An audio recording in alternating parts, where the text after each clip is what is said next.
Foot Radar, l'analyse sans filtre du football africain démarre maintenant. Aujourd'hui, on va droit au but. Hakimi qui continue d'écrire sa légende, les Bafana freinés par un problème de visas avant le mondial, le dossier Salah Slot qui prend une autre dimension à Liverpool, l'absence des Africains dans le 11 type de Ligue des Champions, le PSG qui regarde vers Elie Junior Kroupi et cette idée folle d'une Coupe du Monde 2030 à 66 équipes. 6 sujets, 6 angles, une seule question derrière tout ça. Où va le football africain dans le très haut niveau mondial? On lance le radar. On commence avec Achraf Hakimi. Le latéral marocain continue d'empiler les grands trophées avec le PSG. Et à ce niveau-là, ce n'est plus seulement une belle carrière. C'est une vraie construction historique. Ce qui rend Hakimi spécial, c'est son poste. Il n'est pas attaquant, il ne vit pas uniquement de statistiques ou de buts spectaculaires. C'est un latéral moderne, il défend, il attaque, il répète les efforts et il reste décisif dans les grands rendez-vous. Avec le Maroc, il est déjà un symbole. Avec le PSG, il confirme son statut européen. Alors, est-ce qu'il faut déjà le mettre dans le débat des plus grands joueurs africains de l'histoire? Peut-être pas encore, mais comme défenseur africain, le débat devient très sérieux. Et maintenant, la question est simple. Jusqu'où Hakimi peut-il encore pousser sa légende? On passe à l'Afrique du Sud, et là, ce n'est pas une question de terrain, mais d'organisation. Les Bafana ont vu leur départ vers le Mexique perturbé par des complications de visa. Et à quelques jours d'une Coupe du Monde, ce genre de problème n'est jamais anodin. Dans le très haut niveau, la préparation ne se joue pas seulement avec le ballon, elle se joue aussi dans le sommeil, les voyages, la récupération, la tranquillité du groupe et la maîtrise des détails. Un départ retardé, c'est du stress en plus, c'est un planning bousculé, c'est de l'énergie mentale gaspillée avant même le premier match. Et le vrai sujet dépasse l'Afrique du Sud. Pourquoi les sélections africaines doivent-elles encore trop souvent gérer ce genre de désordre administratif avant les grandes compétitions? Le talent est là. Mais au mondial, l'organisation compte autant que le talent. Direction Liverpool avec un clash Salah Slot qui ne sort pas de nulle part.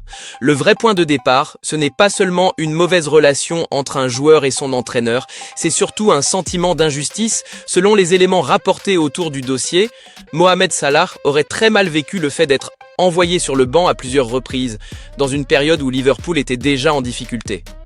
Pour lui, le message était clair, quand l'équipe gagnait, il était l'un des grands symboles du succès. Mais quand les résultats ont commencé à tomber, il a eu le sentiment de devenir le visage du problème. Et c'est là que le clash prend tout son sens. Salah ne s'est pas seulement plaint de moins jouer, il aurait surtout eu l'impression d'être exposé, presque sacrifié, comme si une partie des responsabilités de la mauvaise période de Liverpool lui tombait dessus. Dans ce dossier, il y a donc 3 niveaux. D'abord, le sportif. Salah n'avait plus le même rôle, plus la même liberté, plus la même place centrale dans le jeu. Ensuite, l'humain, un joueur qui a tout donné au club peut très mal vivre le fait d'être traité comme un élément remplaçable. Enfin, le symbolique. Toucher à Salah, ce n'est pas toucher à n'importe quel joueur, c'est toucher à une légende de Liverpool, donc la vraie question n'est pas simplement pourquoi Salah et Slot se sont clashés. La vraie question c'est, Liverpool a-t-il mal géré la fin de cycle d'un de ses plus grands joueurs? Parce qu'avec une star de ce niveau, le problème n'est jamais seulement de la mettre sur le banc.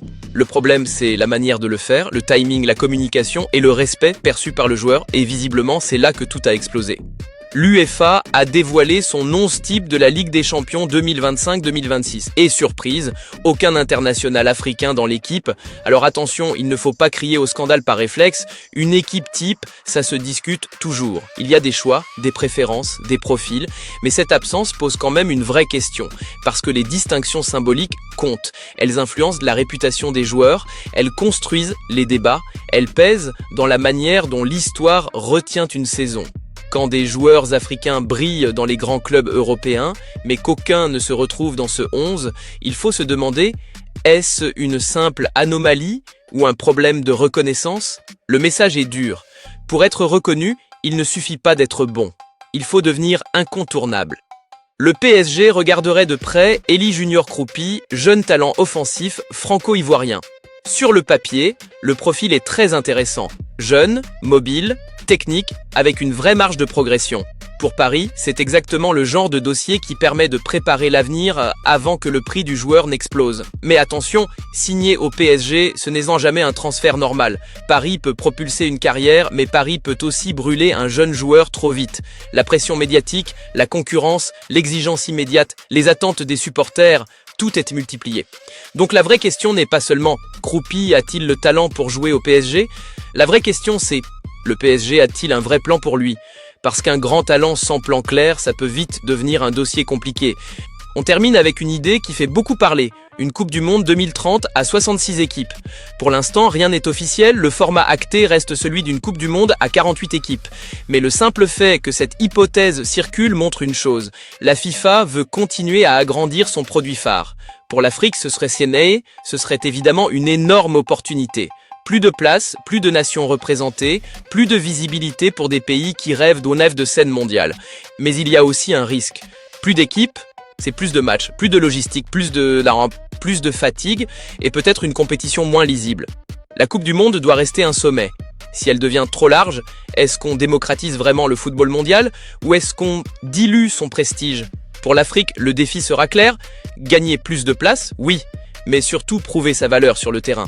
Le Flash Foot Radar, c'est terminé pour aujourd'hui. Abonnez-vous, activez la cloche et dites-moi en commentaire quel sujet vous a le plus marqué.